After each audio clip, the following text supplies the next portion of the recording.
Hello, welcome to your in-depth horoscope forecast for week commencing the 4th of November for the Sun or the Ascendant.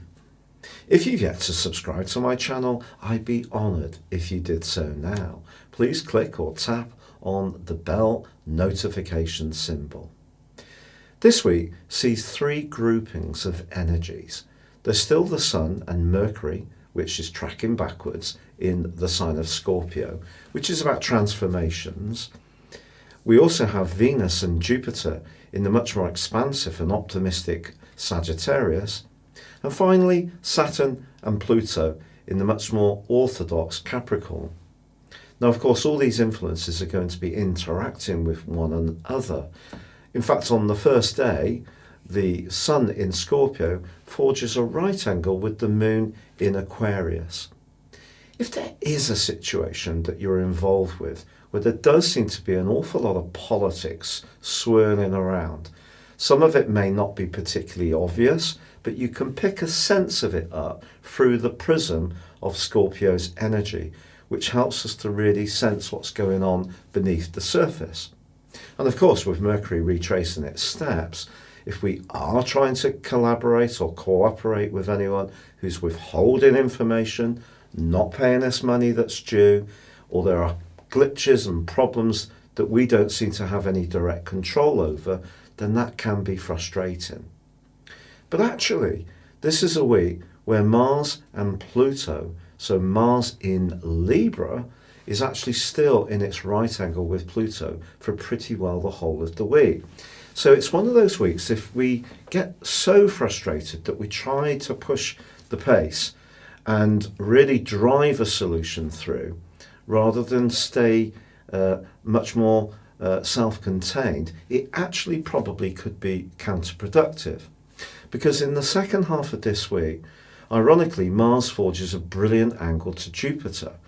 So it could be that if we can just find the enthusiasm, the passion, and the persuasion in a kind of good way, other people can actually be very responsive. And also the Sun forges a very stabilizing link to Saturn, which means that where we've put the hard work in, the application, and also the perspiration, we could see some very solid rewards starting to show themselves. Now, of course, with Mercury retrograde, there could be those delays. Not everything may go quite at the pace we want, but also Mercury retrograde must be seen as a positive thing sometimes if it helps us to rethink what isn't working very well.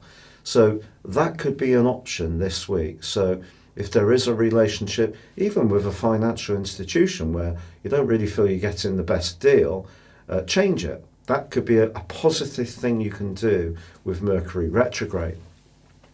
And also from Friday to Sunday, Mercury, despite the retrograde, forges a beautiful link with Pluto. If this rings a bell, it's because of the retrograde that it's being repeated.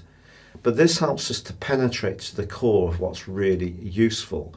And I do feel it can be a real help to offset the more difficult energies that Mercury retrograde can bring. The Sun's also forging a beautiful link with Neptune in the second half of this week, and finding the time, the energy or the resources to help someone who's less fortunate could be something that gives us a big lift. There is one other influence I want to tell you about this week that's a bit more obtuse but very important. It does involve Venus, which is now in the very free-spirited Sagittarius, but Venus is in a quincunx with Uranus. If you remember, Mars went through this recently. Now, Venus in Sagittarius is very much about being more in the moment. It's about being experimental, but it's also about the truth, whereas Uranus in Taurus, and Uranus can be very impulsive, just suggests that when it comes to something we desire, whether it's a big ticket item, or if we're planning our Christmas budget, or if we're wanting to treat someone we really like, it is going to be important to try to contain our enthusiasm and not splash out rather more than we can really afford. So it could lead to a little bit of impulsiveness around a relationship or expenditure. Your specific forecast, Taurus, suggests that when it comes to dealing with someone influential, or perhaps an older or younger person, that however much you do try to be rather diplomatic in your approach, they may still get the wrong end of your stick. All you can do is be naturally yourself, but just stay attuned to what others' expectations may be.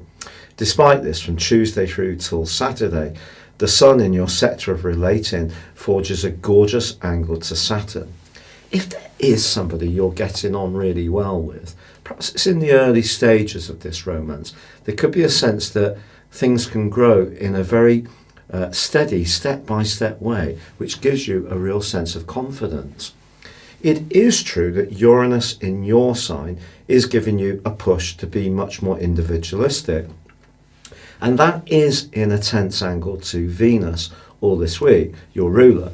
I just think that balancing the new confidence that you're developing to be that much more yourself against the deeper expectations of those or a person you're involved with may take a little bit of careful juggling, but you can do it.